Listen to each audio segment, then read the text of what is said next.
for a Muslim by denying legal recognition to Waqf al-Awlad under Clause 4 and Waqf by user under Section 3R1, government has sought to severely restrict how Muslims can manage their Waqf property. Sir, in fact, Hindu endowment boards, I challenge, Hindu endowment boards are recognized even by usage and custom. Here you are asking for documentation. No existing law, whether non-religious or personal, limits the right of a person to will their property or dispose it. But what you are doing over here, a Hindu can give through will his complete property to his daughter or son. I as a Muslim cannot do, I can only give 1/3. But what you are doing, I can gift, but I cannot give it in the name of Allah subhanahu wa ta'ala. Now you are stopping me from praying. Now what you are doing, you are restraining Waqf al-Awlad. That is not only discriminatory and violating Article 25, sir. There is no limit on anyone to will their property dispose of. Sir, to insist that a person has practiced Islam for 5 years. Sir, एक 2 minute दिए, सबको दिया आप. अगर कल कोई आके बोलेगा कि नहीं मैं 5 साल से इस्लाम प्रैक्टिस नहीं कर रहा हूं, कौन डिसाइड करेगा सर? और एक न्यू कन्वर्ट है, does he has to wait for 5 years to give his property to Waqf? Isn't that violation of right to freedom of religion? Sir, another point, sir. Now, no such provision exists for Hindu endowment or Sikh Gurdwara Prabandhak Committee. Now, irony of the amendment, sir, is that non-Muslims can become member of CWC, SWB, but he cannot dedicate Waqf. Arbitrage, why is arbitrage? Sir, existing law protected the status of registered Waqf properties. You have replaced that. By empowering collector to determine title, you are violating principle of rights of justice that one may not be a judge in their own cause.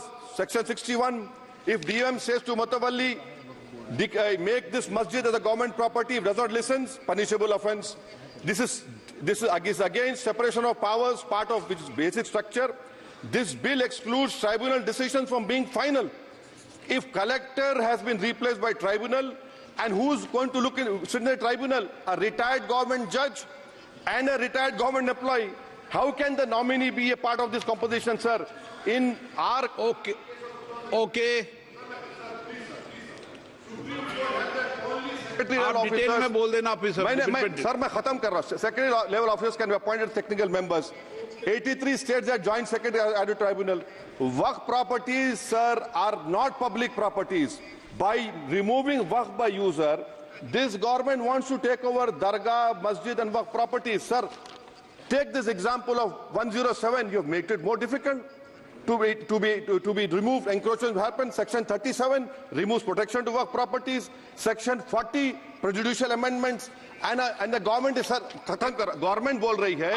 Sir मैं खत्म कर रहा हूं sir, आधा minute. Government कह रहे हैं कि हम महिलाओं को दे रहे हैं. मुझे यकीन है कि आप बिल्किस बानो को और ज़किया जाफरी को मेंबर बनाएंगे. मुझे यकीन है. मैं आपसे जानना चाह रहा हूं सर कि ये जो आप बिल ला रहे हैं, आप देश को बांटने का काम कर रहे हैं, जोड़ने का काम नहीं कर रहे हैं. आप दुश्मन हैं मुसलमानों के, उसका सबूत ये बिल है. Thank you sir. माननीय अध्यक्ष जी, मैं वक्फ संशोधन विधेयक 2024 को विरोध करता हूं. मान्यवर, हम लोग संविधान की कसम खा करके यहाँ आए और इस संविधान की धज्जियां इस विधेयक के अंदर उड़ाने का काम किया जा रहा है. आर्टिकल 15 के अंदर धर्म, नस्ल, जाति, लिंग, जन्म स्थान के आधार पर भेदभाव करने को, मान्यवर मैं आपकी हंसी को समझ रहा हूं, लेकिन ये बहुत गंभीर और महत्वपूर्ण विषय है. अभी हमारे माननीय सदस्य कह रहे थे कि मंदिर और मस्जिद के मसलों में फर्क नहीं कर पा रहे. मैं बताना चाहता हूं, वक्फ बोर्ड मस्जिदों का प्रबंधन करने का काम करता है और वक्फ बोर्ड के तहत ही मस्जिदें सारी की सारी आती हैं. और वक्फ बोर्ड की शक्तियों को आप खत्म कर करके डीएम राज ला करके उन तमाम प्रॉपर्टीज के ऊपर लगभग 8 लाख एकड़ प्रॉपर्टी पूरे देश के अंदर वक्फ बोर्ड के पास है. आप वक्फ बोर्ड की प्रॉपर्टियों को खुर्द-बुर्द कराने की जो साजिश लोग कर रहे हैं, उन साजिशों को बल देने का काम कर रहे हैं. साथ मैं आप माननीय अध्यक्ष जी आपसे कहना चाहता हूं कि आर्टिकल धारा 9 के तहत ये जो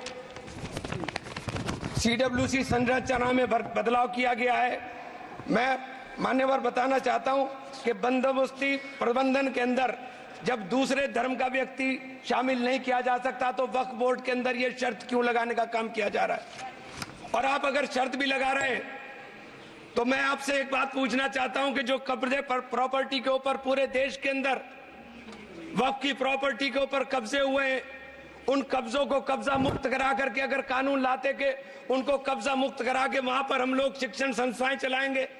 जिस आदमी ने वक्फ की प्रॉपर्टी, वो प्रॉपर्टी इस नियत के साथ वक्फ की कि आने वाली नस्लों के अंदर राय खुदा के अंदर फलाह के काम किए जा सकते हैं। उन फलाही कामों के लिए उन फलाही कामों के लिए अगर इन अध्यक्ष जी 2 मिनट के लिए 2 मिनट अभी नहीं, 1 मिनट दे दीजिए, 1 सेकंड भी नहीं। श्री जीएम बाल योगी, नहीं, Shri GM Harish Balayogi. Thank you speaker sir. 1 minute को बात, हाँ खत्म कर, कंक्लूड कर। मैं माननीय अध्यक्ष जी कंक्लूड कर रहा हूं 1 सेकंड के अंदर। मैं इसके अंदर धारा 40 को माननीय अध्यक्ष जी हटाने का काम किया। इसके अंदर सर्वोच्च न्यायालय की सिविल अपील संख्या 7812 7814 ऑफ महाराष्ट्र राज्य वक्फ बोर्ड बनाम शेख यूसुफ भाई चावला अन्य के तहत प्रावधानों की जांच की धारा 40 के प्रावधानों की जांच की। अपने फैसले के पैराग्राफ 170 के अंदर बहुत स्पष्ट रूप से माना कि एक बहुत अच्छा कानून है। आप सर्वोच्च न्यायालय के आदेश के बावजूद इसको हटाना चाहते हो। मान्यवर, ये सीधे सीधे कानून के खिलाफ वर्जी है। हम कहना चाहते हैं कि संविधान की अगर धज्जियां उड़ाने का काम आप करने का काम कर रहे हो, हम इसका पुरजोर विरोध करेंगे और पुरजोर विरोध करने का काम करते हैं। बहुत बहुत धन्यवाद। जीएम हरीश बाल योगी। Thank you, Speaker sir. We appreciate of the concern with which the government has brought this bill. Properties and lands for religious purpose have been donated in every religion. The purpose of the donors need to be protected. Sir, Speaker sir, I would request through you that please allow me to speak. Please let me. I have heard all of your opinions. आप तो बोलें।